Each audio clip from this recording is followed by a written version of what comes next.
பன்னீரில் நீராடி சம்மங்கி பூச்சூடி நின்றானே சண்முகன் சந்தனம் பூசி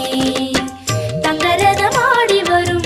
வள்ளல் முகம் கோடி பெறும் தங்கரதமாடி வரும்